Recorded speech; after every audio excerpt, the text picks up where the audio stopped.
Hello there and welcome back to our channel. In today's video, we will show you how to remove a mention from your Instagram story after you have already posted it. So let's say you accidentally mentioned someone in your story and want to remove it. Here's what you need to do.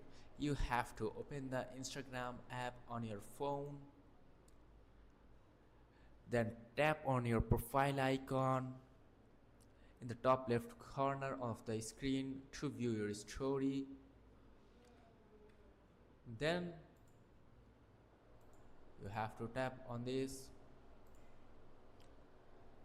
In the bottom right corner of your story, tap the three dots. This will bring a menu with more options. Now here's the important part. Instagram does not allow you to add mention after posting a story using that menu. I mean, Instagram does allow you to add mentions, but you cannot remove existing mentions once it is already posted. So the best option is delete the story and re-upload it without the mentions you want to remove. And that's it. Thanks for watching. So if this video is helpful, make sure to like and subscribe for more. See you in the next video.